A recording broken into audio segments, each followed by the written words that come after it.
اور 1:30 بجے اس کے لیے اڈیالہ جیل کے دروازے کھلتے ہیں. عمران خان کو خصوصی طور پر میٹنگ روم میں بلایا جاتا ہے اور 1:30 بجے علی امین گنڈا پور کی اس کے ساتھ ملاقات کرائی جاتی ہے, اور ملاقات بھی 1 گھنٹہ جاری رہتی ہے. اور مذاکراتی ٹیم کے آنے کے بعد علی امین گنڈا پور ٹاٹا گڈ بائی کر کے گاڑی میں بیٹھتا نکل جاتا ہے, اور پھر مذاکراتی ٹیم بھی باہر آ کر اس بات کا اظہار کرتی ہے کہ عمران خان کے ساتھ ملاقات تو ہو گئی ہے, لیکن عمران خان کے ساتھ جس ماحول میں ہم ملاقات کرنا چاہتے تھے اس ماحول میں ملاقات نہیں ہوگی. پائن تاڈا آنا تھا صرف درشنی پلوانی سی, اصل میں ملاقات تو علی امین گنڈا پور کے ساتھ تھی, اور علی امین گنڈا پور ملاقات کر کے چلا گیا. خیر, اس صورتحال میں یہ کیس کا فیصلہ تو اب جمعے کو سنایا جائے گا, اور جمعے کو جو ہے ممکنہ طور پر پاکستان تحریک انصاف کو جمعہ مبارک آ جائے گا, یا ایک مرتبہ پھر کوئی نئی تاریخ ملے گی. اب تو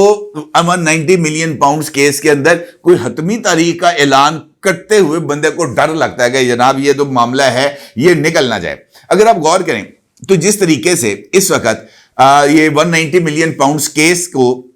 میں ہمیں اور آپ کو بے وقوف بنایا جا رہا ہے, بالکل ویسے ہی عمران خان نے بھی 190 ملین پاؤنڈز کیس کے اندر سب کو بے وقوف بنایا تھا. اس نے ریاست پاکستان کو بے وقوف بنایا, اس نے برطانوی گورنمنٹ کو بے وقوف بنایا, اس نے اپنی کیبنٹ کو بے وقوف بنایا, اس نے جناب اپنے جو کرائے پر رکھے ہوئے ہیں یوٹیوبرز اور سوشل میڈیا ٹیم اس کو جو ہے وہ بے وقوف بنایا. اس نے جناب اسلامی ٹچ کے نام پر, یعنی کہ ہم یہاں پر روحانیت کی تعلیم دیں گے, اس کے نام پر پاکستان کے عوام کے مذہبی جذبات کو بھی ابھار کر اس کے اندر بھی ان کو بھی اس سارے چکر کے اندر الو بنایا. لیکن ریاست پاکستان نے عدالتی نظام کو الو بنایا,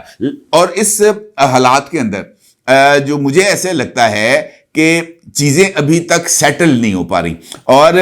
چونکہ تیسری مرتبہ اب 190 ملین پاؤنڈز کیس کا فیصلہ مؤخر کیا گیا ہے, تو یہ جو کہانی ہے یہ کچھ زیادہ دیر پا چلتی ہوئی نظر نہیں آ رہی. اب ہم ایک لمحے کے لیے فرض کرتے ہیں, صرف ایک لمحے کے لیے,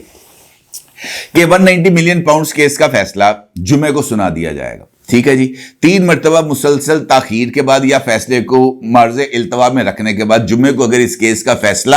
سنا بھی دیا جاتا ہے, اور ایک لمحے کے لیے ہم اب فرض کر لیتے ہیں کہ اس کیس کا فیصلہ عمران خان کے خلاف آئے گا, تو اس فیصلے کی اہمیت کس طریقے سے برقرار رکھی جائے گی؟ کون لوگ ہیں جو اس کیس کے فیصلے کو پر یقین کریں گے اور کہیں گے کہ جناب یہ جو فیصلہ ہے بالکل میرٹ پر آیا؟ کوئی اس بات پر یقین کرنے کے لیے تیار نہیں ہوگا, کیونکہ that is the mockery of the justice. ہم پاکستان کے نظام انصاف کا خود اپنے ہاتھوں سے جو ہے وہ مذاق اڑا رہے ہیں. اب جس طریقے سے جج صاحب نے کہا کہ جناب یہ میں نے 2 گھنٹے تک انتظار کیا, اور 2 گھنٹے انتظار کرنے کے بعد میں یہاں سے اٹھا اور چلا گیا, تو یہ بات بھی اہمیت کی حامل ہے کہ خود عدالتی عملے نے کل فیصلہ سنانے کے لیے 11 بجے کا ٹائم دیا تھا. پہلے 10:30 بجے کا ٹائم آیا, پھر 11 بجے کا ٹائم آیا. اس کا مطلب یہ ہے کہ یہ فیصلے نے 10:30 بجے سے 11 بجے تک سنایا جانا تھا. جج صاحب صبح 8:30 بجے عدالت میں آ کے کیا کر رہے تھے؟ بھئی اگر جج صاحب نے ٹائم دیا تھا 10:30 بجے کا, تو جج صاحب کو 10:30 بجے عدالت میں آنا چاہیے تھا, اور 10:30 بجے آ کر ملزمان کو دیکھنا چاہیے تھا کہ ملزمان آئے ہیں یا نہیں آئے, اور اگر ملزمان نہ آئے ہوتے تو پھر ان کی طلبی کرتے. عمران خان کی طرف سے جو جواب آیا وہ یہی تھا کہ جب میرے وکیل آئیں گے میں پیش ہو جاؤں گا. 10:30 بجے سے 11 بجے کا جو ٹائم تھا جس کا اظہار بیرسٹر گوہر خان نے, فیصل چودھری نے اور سلمان اکرم راجہ نے کیا, میرے نزدیک ان کی طرف سے یہ ایک ویلڈ پوائنٹ ہے کہ جناب جو نوٹیفیکیشن جو مختلف اخباروں کے اندر خبریں چھپی ہیں, مختلف ویب سائٹ کے اندر چیزیں چلی ہیں, خود عدالتی عملے نے فریقین کے وکلا کو آگاہ کیا کہ جناب 10:30 بجے پہلا ٹائم تھا, پھر 11 بجے کی اناؤنسمنٹ کی گئی کہ 11 بجے فیصلہ سنایا جائے گا. تو پھر اتنی اجلت کیا تھی جج صاحب کو کہ وہ 8:30 بجے آ کے بیٹھ جائیں, 8:30 بجے آئیں اور اس کے بعد 10:30 بجے اپنی ہٹی کا شٹر گرائیں اور گاڑی میں بیٹھ کے وہ نکل جائیں, اور 10:30 بجے وکیل اندر داخل ہونے کے لیے وہاں پہ پہنچے ہوں, بشرا بی بی 11 بجے وہاں پر پہنچی ہوں. تو میرا مطلب یہ ہے کہ یا تو سیدھی طرح کہہ دیا جائے نا کہ فیصلہ بھی ہم نے تحریر نہیں کیا, اس فیصلے کا کنکلوژن لکھنا باقی ہے, ہمیں کچھ دن کا ٹائم دے دیا جائے. اور اگر فیصلہ مؤخر بھی کرنا تھا کہ جناب ملزمان نہیں آئے تو آج دوپہر تک مؤخر کر دیتے کہ جناب دوپہر کو ہم پھر ملزمان کو بلا کے فیصلہ سنائیں گے. یہ بار بار جو فیصلے کا التوا ہے, میرا نہیں خیال کہ یہ کوئی اچھا تاثر اس کے نتیجے میں میرے اور آپ کے سامنے آ رہا ہے. اب مذاکرات میں کسی صورت بننے نہیں لگنا، یہ بات طے ہے۔ پاکستان تحریک انصاف اس سارے کے سارے سینیریو کو جو کریٹ کر رہی ہے وہ محض اس وجہ سے کر رہی ہے کہ 20 جنوری کی تاریخ آ جائے۔ ان کے لیے جو ہدف ہے وہ 20 جنوری ہے۔ وہ 20 جنوری کی تاریخ تک ہر ایک معاملے کو لے کے جانا چاہتے ہیں، وہ ٹرمپ کی حلف برداری کی تقریب کو ہونے دینا چاہتے ہیں، وہ نئی امریکن ایڈمنسٹریشن کو ان پاور ہوتا دیکھنا چاہتے ہیں، اور اس کے بعد وہ اپنے تمام ٹولز کو استعمال کریں گے۔ آپ آج کا بیان دیکھیں شوکت یوسفزئی کا۔ شوکت یوسفزئی کہتا ہے کہ ہمارا جو صبر کا پیمانہ ہے وہ 31 جنوری تک ہے۔ 31 جنوری کے بعد ہمارا صبر ختم ہو جائے گا اور پھر ہم اسی بے صبری کا مظاہرہ کریں گے جیسے ہم نے 24 نومبر کو کیا، جیسے ہم نے 25 نومبر کو کیا، جیسے ہم 26 نومبر کو کیا۔ پاکستان تحریک انصاف یہ کہتی ہے کہ 31 جنوری کل ملاقات کے بعد صاحبزادہ حامد رضا اور دیگر لوگوں نے اسی بات کا اظہار کیا نا کہ ہمارے نزدیک 31 جنوری کی ڈیڈ لائن ایک حتمی تاریخ ہے۔ ہم 31 جنوری سے نہ ایک دن آگے جائیں گے نہ ایک دن پیچھے ہٹیں گے۔ 31 جنوری کے بعد ہم فیصلہ کریں گے۔ 31 جنوری کے بعد کیا کریں گے؟ 31 جنوری کے بعد فروری شروع ہو جائے گا۔ فروری کے اندر کیا ہے؟ فروری کے اندر انتخابات کی سالگرہ ہے 8 فروری۔ ٹھیک ہے جی، 8 فروری کو پاکستان تحریک انصاف ایک میگا پروٹیسٹ لانچ کرے گی،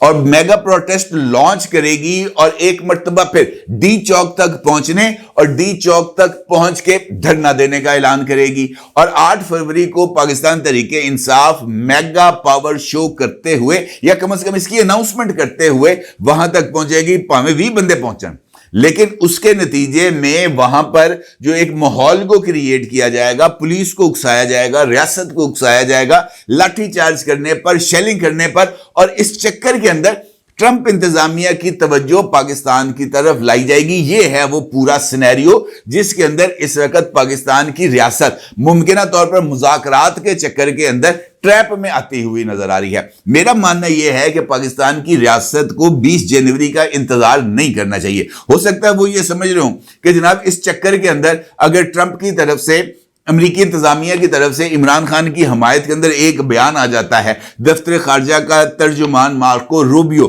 آ کے کھڑا ہو جاتا ہے اور وہ یہ کہتا ہے کہ جناب فری عمران خان، یا وہ اس بات کا اظہار کرتا ہے کہ پاکستان کے اندر سیاسی آزادیاں دی جائیں، تو اس سے کیا ریاست پاکستان ایک مؤثر بیانیہ بنانے میں کامیاب ہو جائے گی؟ مجھے نہیں لگتا کہ مؤثر بیانیہ اس صورت میں سامنے آئے گا۔ مؤثر بیانیہ اس صورت میں سامنے آتا جب ریاست اپنی رٹ کو اسٹیبلش کرتی اور یہ کہتی کہ جناب جو مرضی ہو جائے، نتیجہ وٹس ایور ہمارے سامنے آئے، ہم نے ہر صورت اپنے موقف کو لے کے آگے چلنا ہے۔ امریکہ کا تمام تر دباؤ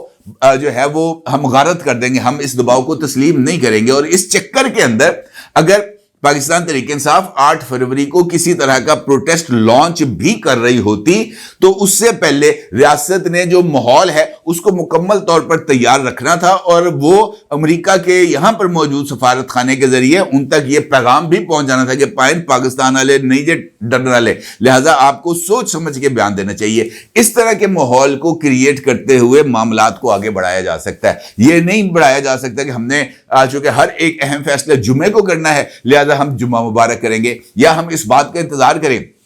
کہ پاکستان تحریک انصاف نے 15 جنوری کو مذاکرات کے لیے آنا ہے اور 15 جنوری کو یہاں پہ کوئی آسمان ٹوٹ جانا ہے۔ مجھے نہیں لگتا کہ اس بات کا امکان ہے۔ کیا یقین دانی ہے جناب پاکستان تحریک انصاف 15 جنوری کو مذاکرات کے لیے آئے گی اور وہ اپنے تحریری مطالبات ساتھ لے کے آئے گی؟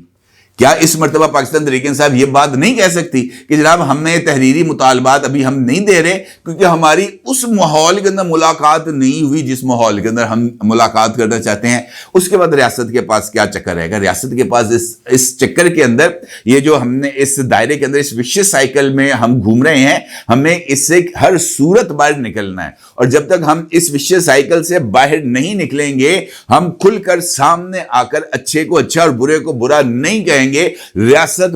اپنی طاقت کے طور پر، اپنی رٹ کے طور پر اس بات کو اسٹیبلش نہیں کرے گی کہ وڈیالہ جیل میں علامہ ڈیالوی جو کہ قید ہے اس کے سامنے ایک جو بے بسی کا تاثر ہے، اس تاثر کو ختم نہیں کرے گی، تو پھر ہمارے لیے بہت ساری چیزیں ریاست پاکستان کے طور پر اس کو کنٹرول کرنا، اس کو قابو میں رکھنا بہت زیادہ مشکل ہو جائے گا۔ آج ہر صورت اس فیصلے کو سامنے آنا چاہیے تھا، چاہے وہ فیصلہ عمران خان کے خلاف ہوتا، یعنی اس کو سزا کی صورت میں ہوتا یا عمران خان کی بریت کی صورت میں ہوتا، ہر دو صورتوں کے اندر اس فیصلے کو آج سامنے آنا چاہیے تھا، کیونکہ اس کے نتیجے میں جو تاثر سامنے آ رہا ہے وہ ریاست کے لیے کسی طور پر بہتر نہیں، کیونکہ بے وقوف بنانا مسلسل میرا نہیں خیال کہ ریاست کا یہ وتیرہ ہونا چاہیے، اور ریاست کو اگر وہ یہ عمل نہیں کر رہی تو پھر ریاست کو عمران خان کے ہاتھوں بے وقوف نہیں بننا چاہیے۔ ہر دو صورتوں کے اندر مجھے یہ لگتا ہے کہ ریاست کی رٹ کا نقصان ہے اور ریاست کے نظام انصاف کا نقصان ہے، اور اس نقصان سے گریز کیا جانا چاہیے تھا۔ اپنی رائے کو ضرور اظہار کیجیے گا۔ آپ کا بہت شکریہ۔ اللہ حافظ۔